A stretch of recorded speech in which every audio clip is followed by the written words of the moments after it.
Viu Sousa, o JPP começou por dizer inicialmente que as medidas eram um pouco excessivas. Nesta distância, com o quadro que conhecemos, com a mortalidade que aumentou, com o número de casos que também subiram, também em consequência, o número de casos subiu em consequência da maior testagem, ainda mantém essa opinião? Antes de mais, boa noite, Cesário Camacho, cumprimentar os telespectadores, os nossos imigrantes, os nossos colegas da discussão. Sim, relativamente a essas declarações, nós mantemos porque elas foram naturalmente direcionadas para aquilo que foi uma autêntica falha comunicacional, de comunicação à região. Recordo que 2 ou 3 dias antes o Sr. Presidente do Governo, que anda aqui nos avanços e recuos, tanto apela à calma e diz à população que está tudo controlado, como passado 48 horas já diz que está descontrolado e que cria uma espécie de caos social da forma como comunica. Bom, e naturalmente nós, sabendo bem e tendo experiência, não só autarca, mas conhecendo a região como funciona, vamos ao supermercado, vamos à farmácia, porque o Sr. Presidente vai ao supermercado, à farmácia, vive nesta região, sabe como é que vivem a maior parte dos madeirenses. Sabíamos que à partida não havia capacidade logística para o efeito.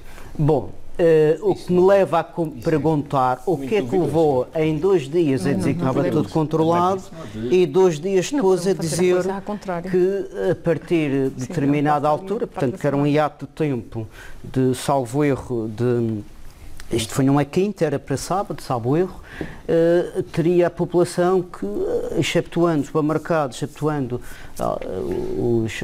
as farmácias, depois vêm-se mais tarde, tinha que levar testes, tinha que estar vacinado. Bom, isto foi um autêntico desastre de comunicação que já no dia o Sr. Secretário da Saúde devia ter corrigido, que estava ao lado do Presidente do Governo, estava lá ao lado, devia ter essa humildade de explicar à população. Nós compreendemos que o Governo lança medidas, depois deixa ver como é que ele reage para depois corrigir. E naturalmente tudo isto criou uma instabilidade social e nas famílias que não é benéfica. Nós compreendemos em primeiro lugar que a saúde pública e todas as medidas que vêm mitigar a transmissão do vírus é compreensível. Agora, este avanço e recuo, estas estratégias de comunicação sem a presença dos jornalistas na sala, que é outra situação um bocado estranha nestes tempos presentes, não é benéfica e continuamos naturalmente a manter. E depois há uma situação que é a capacidade de resposta que se viu depois da implementação destas medidas meramente recomendatórias, porque o Governo não tem capacidade legislativa, como todos nós sabemos, não está em causa que a população as cumpra, que até cumpre, aliás já aqui foi falado, nem é preciso haver obrigatoriedade, porque as pessoas são compreensíveis, e depois realce também a falta de envolvimento democrático, eu chamaria mesmo déficit democrático, recuperando uma herança do jardinismo que fechou aquela Assembleia a 7 chaves e cadeado, que é o facto do Presidente do Governo nunca ter tido o sentido democrático, como tem, por exemplo, o Primeiro-Ministro. Não estou aqui a pôr o Primeiro-Ministro no andor, estou aqui a salientar que, aliás, foi uma situação enaltecida pelo Presidente da República há relativamente 2 dias atrás, congratulou-se com o facto do Primeiro-Ministro ouvir os especialistas, nós nunca lhe pusemos a vista em cima, nunca pusemos até hoje, mas pelo menos o Presidente do Governo ter comunicado aos partidos com assento parlamentar, ouvir a nossa opinião, porque qualquer pessoa de bom senso, está-se a falar de bom senso, sabe que colhendo opiniões previamente, a comunicação há de ser maior e teria maior solidariedade dos partidos que representam a população com assento nas medidas a implementar. Bom, isso o que é que se chama? É déficit democrático, é falta de solidariedade institucional, é o quer possa e mando. Bom, pelo menos o Presidente do Governo anterior era original. Este é uma cópia defeituosa, porque tenta imitar, mas não consegue imitar e depois é um desastre completo. E também dizer que ainda hoje o Presidente do Governo, pelo menos o JM, referenciava que já se repensa a noite do mercado em moldes diferentes. Bom, o que é que eu vou dizer ao Presidente da Câmara, de Câmara de Lobos, da Calheta, de Santa Cruz, que adiou por completo as noites locais, festivas, ou que vou dizer aos Srs. Paz, ao Sr. Bispo, que adiou a confraternização da população no AD, onde ainda se pondera.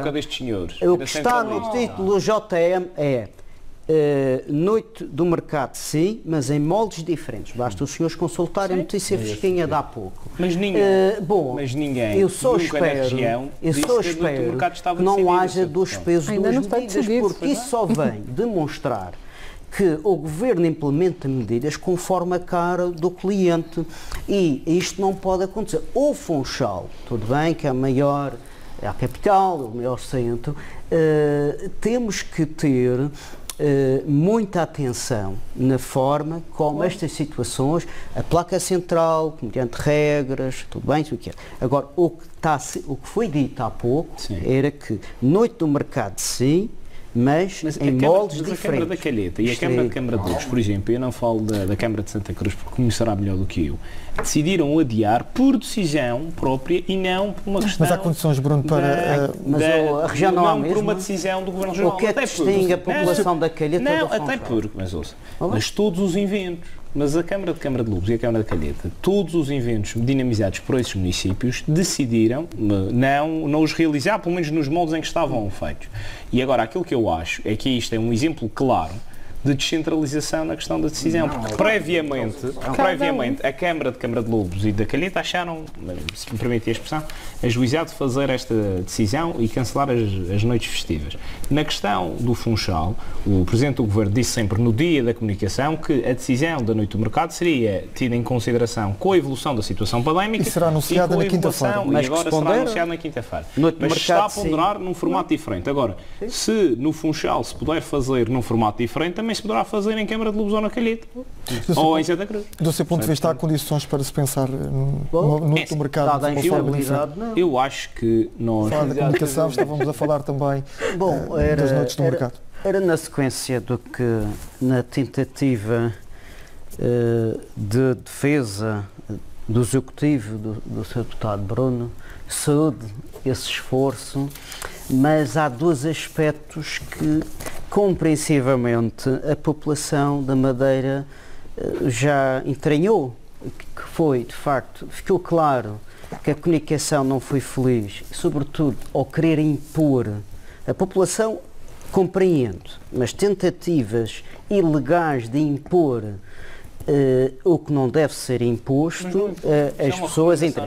Não que se esqueça que é onde que a coisa que o Governo precisa para transformar pessoas em escravos é o medo. Não que se esqueça. Isso é uma frase do julgamento de Nuremberg que nós devemos ter sempre presente. Nunca esquecer esse aspecto. Bom, nós não estamos a ser... Não está um Presidente a governar escravos, estão a governar cidadãos que pensam, que sabem ver e observar como é que está a ser. As pessoas primeiro compreendem o seguinte: 35%, 36% da população que está vacinada. Esta forma quase arbitrária, forçada de querer impor em 48 horas, entre aspas, estas medidas à força, bom, isto criou. Depois, não sei como é que vou testar os filhos para levar à escola, os autocarros, isto criou, quer dizer, o mal está feito.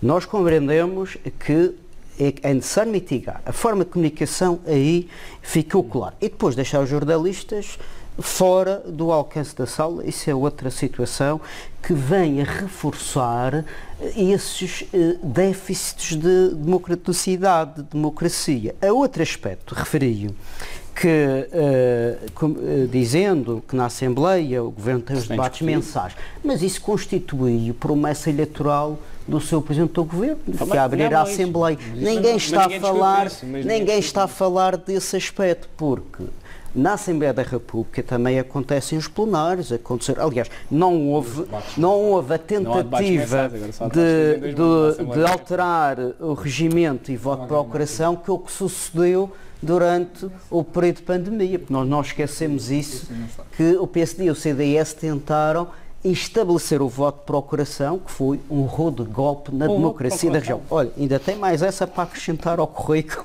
ao senhor Presidente do Governo, era um dos cabecilhas que estava por detrás disso. O voto de procuração para com eficácia externa e interna, ou seja, a população estava em casa, eu ia votar com os meus colegas, os colegas na Bom, e eu estava aqui a dizer, das reuniões do Infarmed, em que os partidos partilham daquilo que os especialistas aconselham e do sentido democrático do Primeiro-Ministro, ouvir os partidos com representação parlamentar antes de anunciar as medidas aos portugueses. E é isso que se está a falar. Se na Madeira faz, eu estou a comparar com o continente. Se a Madeira faz, não se faz. E, portanto, se não se faz e os outros fazem, claro que eu faço uma comparação negativa, não é? Porque eu também, se tivesse essa responsabilidade, eu faria. Se isto faz parte do sentido democrático de ser, que eu sou democrata, não sou autoritário, portanto, não quero posse e mando, nem queria ser governado por uma pessoa ou por um indivíduo, ou uma indivídua, neste caso, que assim o fizesse. Se alguém aconselhou ou teve coragem de eu dizer, Sr. Presidente, ouça aos partidos, que isso só vem melhorar a forma também de obter maior solidariedade. E é isso que está em causa. O que parece é que nós não estamos a discutir as medidas, parece-me que estamos a discutir se o JPP e se os outros partidos da oposição não é se têm sequer outras alternativas, nomeadamente discordam da estratégia, não discordam. Compreendo, tem a ver. Quando nós ouvimos más opiniões, pode ser, aquele indivíduo não tem nada a acrescentar, mas vamos partir desse pressuposto, então não fazemos, não ouvimos as pessoas. Quer dizer, não é isso. Até podia só fazer para a fotografia, mas fazia. Bom, mas compreendam o seguinte, também diz que a oposição não acrescenta nada, mas o que se vê é copiarem as medidas, uns mesinhos depois, que é para tentar cair no esquecimento, naturalmente depois certas situações e atividades que sucedem, recusar-se e depois aceitar ou a propor como sendo pertença, como recentemente há vários exemplos, se quiser depois poderei falar disso de uma forma extensiva, mas o tempo está a esgotar, eu vou passar a palavra. A conclusão a que chega é que as medidas foram acertadas e que... Uma coisa que aqui não foi ressaltada, que é... E é preciso agilizar procedimentos. Muito bem, sim, nós compreendemos que estas verbas teriam que vir de forma mais célere, mas se viessem fundamentalmente ou globalmente para a economia privada, e que não vem, embora vai ser derramada, há sempre umas migalhas, com todo o respeito pelo termo, que vão chegar ao tecido empresarial regional. O que é que isto vai suscitar? O senhor Governo, que já carrega um monstro administrativo e despesista às costas, vai ajudar a engordar ainda mais as empresas públicas do Governo, e os privados vão ficar com leves migalhas. É o que se vê pela distribuição de verbas praticamente pelo sector empresarial da eletricidade, da ARM, da saúde. Basta de estar atento, nós já discutimos isso aqui, penso que não vou, onde naturalmente o tecido empresarial vai ficar com a componente de pouco mais de 136 milhões das medidas nacionais. Temos um orçamento carregado com estas verbas e perguntar-se-á, bom, vai haver mais recursos humanos, as instituições públicas, muitas delas são ineficazes com os mesmos gestores públicos, e pergunto se isto não vai trazer apenas mais peso e mais gordura às empresas, e isso é claro. E depois há um outro aspecto pela qual nós manifestamos a nossa abstenção neste diploma, que é o facto, primeiro, retomando há pouco, quer a ACIF, por exemplo, quer os autarcas da região, queixaram-se de não terem sido ouvidos nesta situação do PRR regional. As mesmas críticas que o PSD refere ao nível nacional. Portanto, aconteceu lá e aconteceu o mesmo aqui. Não há pureza, não há inocentes, não há dinâmicos. Em segundo lugar, eu recordo, o presidente da ACIF disse, este ano, diz o seguinte: lamentavelmente o PRR constata que o apoio às empresas é relegado para um segundo plano, não é primeiro, segundo plano. Havendo uma alocação diminuta de verbas para o efeito. De igual forma, lamentamos a existência de investimentos públicos com impacto, eu sei que o Sr. Câmara interrompeu, mas vai ouvir, com impacto significativo na resiliência e competitividade do sector turístico. Bom, as empresas do sector turístico, as empresas de outros serviços vão ficar com migalhas. Portanto, o Governo vai buscar o dinheiro quase todo para alimentar o monstro governativo. Basta ouvir os economistas sérios, não ouvir os que os senhores têm encomendados, não é? Tem que ouvir os sérios. Em primeiro lugar, e segundo, há um aspecto muito importante que eu não me canso de dizer. A região da Madeira, a região autónoma da Madeira, que tem um parlamento próprio, é das únicas regiões do país onde, ao contrário, contrariando aquilo que o Presidente do Governo diz, que a fiscalização deve ser na Assembleia, blá, blá, blá, blá, blá, blá, onde não terá uma comissão de acompanhamento destes fundos comunitários pela via parlamentar. Lá está, caímos uma vez mais no déficit democrático, na falta de fiscalização parlamentar. E senhores deputados, e eu pergunto, na Assembleia da República o PSD e o CDS não foram capazes de rejeitar. Não, foram até proponentes de iniciativas. Na Assembleia da República pode haver uma comissão parlamentar para vigiar o dinheiro. Na Madeira somos todos uns inocentes, uns puros, não mexemos em nada, não é preciso comissão parlamentar para vigiar o dinheiro mais uma para o túmulo do déficit democrático. Ficam lançadas as dúvidas. Bruno Melim, muito rapidamente, em um minuto. É impressionante, o Sr. Deputado uma vez, na minha estreia neste tipo de debate, usou uma expressão para me caracterizar que eu sofria de um desvio padrão, mas parece-me que o senhor... Um desvio padrão.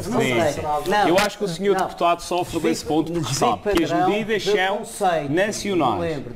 As medidas são nacionais, nomeadamente a definição das prioridades. E a fiscalização e acompanhamento. A criação, nomeadamente a auscultação das associações e a diferença dos municípios foi feita na região, até porque per capita os municípios da região terão investimentos superiores àquilo que por este princípio teriam direito. Sabe também que foi criada uma comissão independente para esta fiscalização, liderada por gente idónea, capaz para fazer a fiscalização. E vem para aqui dizer que toda a gente, os senhores é que são sérios e quem está a exercer o poder não é. Eu acho que isso é passar um atestado de incompetência aos madeirenses, que acho que é lamentável para um parlamentar das autonomias. Muito rapidamente, contrariamente ao que disse aqui o deputado Elfio Sousa, a Associação de Municípios Nacional disse que o PRR a nível nacional era extremamente centralista. Aqui, pelo contrário, o PRR vai chegar a todos os municípios e isso foi já diversamente ratificado pelo secretário.